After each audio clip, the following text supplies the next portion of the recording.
Brought to you by TechnoSpark 20 series smartphones.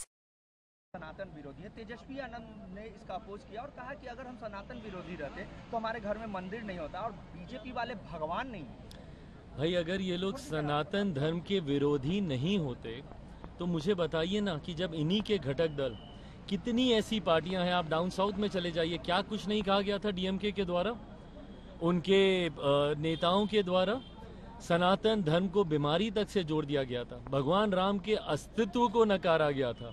ये वही घटक दल हैं जिनके नेता अगर पहुंच गए थे अयोध्या तो उनको जवाब तलब किया गया था, उनको पार्टी से निकाल दिया गया था। तमाम बातें आज प्रधानमंत्री जी ने मंच पे बोली, तो क्या गलत बोला इन लोगों ने? जब सनातन को कोई गाली देता है आप खामोश रहते हैं, तो क्या ये मौन समर्थन नहीं है आपका? घर में बंद कमरे में पूजा करना और बाहर जाकर तुष्टीकरण की राजनीति करना, ये कहां से उचित है? और इसी के खिलाफ मेरे प्रधानमंत्री जी ने आज बोला, जो कि बिल्कुल सही है। कितने लोग हैं जो कि गए हैं अयोध्या, जो भगवान राम के दर्शन करने गए, और ये वही लोग हैं जो राम मंदिर को लेकर लगातार ये लोग तुष्टीकरण की राजनीति करते रहे। आज इन तमाम विषयों का समाधान अगर किसी ने निकाला है तो इन्हीं प्रधानमंत्री ने निकाला है। तेजस्वी यादव ने यह भी कहा है कि प्रधानमंत्री सिर्फ झूठ बोलते हैं और पिछले 10 वर्षों में उन्होंने बिहार को कुछ नहीं दिया। अगर इतना ही है तो विशेष राज्य का दर्जा क्यों नहीं? तो जिनके साथ ये सहयोगी हैं, Congress lead government for the longest time, आजादी के बाद यही लोग सत्ता में रहे, दशकों तक इनकी सरकार रही, पूर्ण बहुमत की सरकारें रही, मिलीजुली सरकारें रही। इन लोगों ने क्या कर लिया? आज जब मेरे प्रधानमंत्री बोलते हैं कि दुनिया में डंका बजता है, गलत है क्या? झुटलाएं इस बात को, बता दीजिए। यूरोप जाते हैं, ऑस्ट्रेलिया जाते हैं, न्यूजीलैंड जाते हैं, अमेरिका जाते हैं, देश का डंका बजता है कि नहीं? मुझे बता दें, क्या ये बात गलत है? ये सब स्टैट्स हैं, ये सब डेटाज हैं, रिसर्च के आधार पर कही गई बातें हैं। इसको नकार के बताएं ना। आज से पहले दहाई के आंकड़े में कौन से पायदान पर हमारे देश की अर्थव्यवस्था थी, किसी को पता था? किसी को चिंता थी? आज 5वें नंबर पर देश की अर्थव्यवस्था आई है। और देश की जब अर्थव्यवस्था बढ़ती है भाई, राज्य का राजस्व बढ़ता है, उस क्षेत्र का आर्थिक विकास होता है, प्रति व्यक्ति आय में इजाफा होता है। आने वाले 5 महीनों में इसको तीसरे नंबर पर लेकर जाने का लक्ष्य है। मुझे बताइए, विपक्ष के कौन से नेता, कौन से दल ने इन लक्ष्य को रखा? आजादी के बाद गरीबी हटाने का नारा तो दिया गया, कितनी गरीबी हटा पाए? आज कितने करोड़ लोगों को गरीबी की रेखा से बाहर निकाला गया? 2047 में अगर भारत को विकसित राज्य बनाने का लक्ष्य मेरे प्रधानमंत्री ने रखा है तो उस दिशा में कार्य हो रहे हैं जो दिख रहे हैं। ना अर्थव्यवस्था मजबूत हो रही है, बल्कि सरहद से सीमाओं को भी सुरक्षित किया जा रहा है, अंतरिक्ष के माध्यम से टेक्नोलॉजी का भी इस्तेमाल किया जा रहा है। इन तमाम चीजों को जोड़कर भारत को आगे लेकर जाने का कार्य किया जा रहा है। लंबा समय इन विपक्ष के नेताओं को भी मिला था, पर देश और बिहार खास तौर पे और गरीबी में पिछड़ता गया और बदहाली में हमारा प्रदेश जाता रहा। इसके जिम्मेदार अगर ये लोग नहीं है तो और कौन है?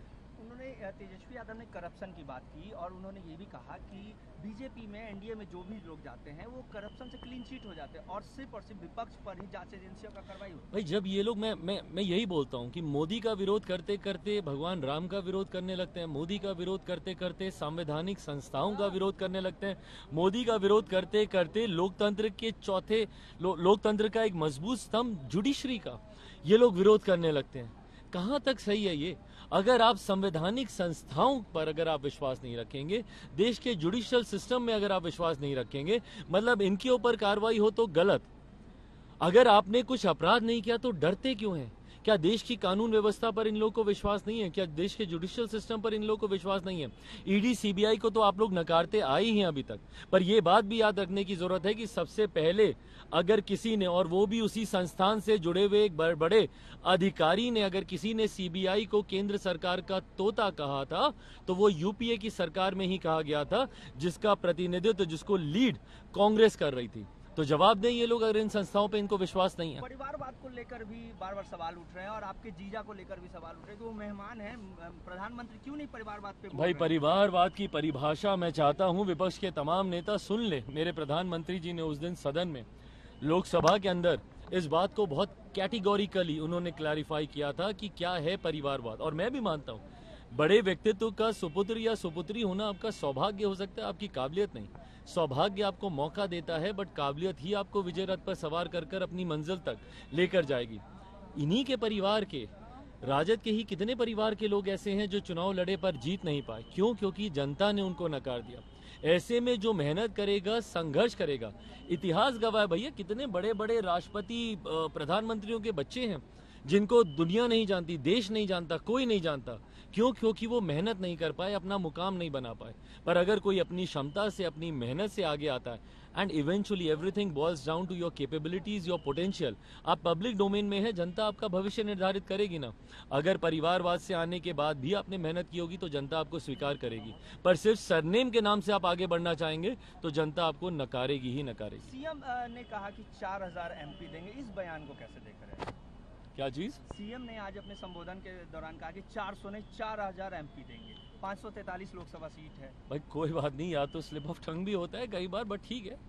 हर बार जिस तरीके से भाई संख्याएं भी बढ़ती हैं, बट मुझे नहीं पता मुख्यमंत्री जी ने किस उससे कहा होगा, बट ठीक है। भाई हमारे प्रधानमंत्री ने आज मंच से भी मैंने इन बातों को मैंने कहा कि प्रधानमंत्री जी ने जो जो वादे किए, जिनको लेकर दशकों तक राजनीति होती रही थी, भले वो धारा 370 की बात हो, भले वो राम मंदिर निर्माण की बात हो, भले वो नारी शक्ति अधिनियम की बात हो, ये तमाम ऐसे ज्वलंत विभाजनकारी विषय थे जिनको लेकर दशकों तक राजनीति होती गई। अंत में ये हमारे प्रधानमंत्री जी की ही इच्छा शक्ति थी, उन्हीं में ये सामर्थ्य था कि उन्होंने इन तमाम मुद्दों का समाधान किया। जो जो वादे 2014 में किए गए, उन वादों को 2019 में पूरा किया गया। 19 के वादे 24 तक पूरे हो रहे हैं।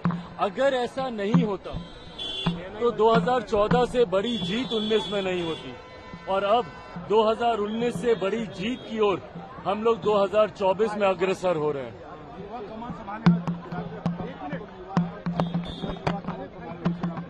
भाई हमारे प्रधानमंत्री जी ने खुद ही कहा है, ये तमाम बातें आज हमने मन से कही हैं। मेरे प्रधानमंत्री ने जात पात धर्म मजहब से उठकर युवाओं की जमात को उन्होंने रिकॉग्नाइज करने का काम किया, महिलाओं को रिकॉग्नाइज करने का काम किया, किसानों को रिकॉग्नाइज करने का काम किया, गरीबी को अपने में एक जाति उन्होंने मानने का काम किया।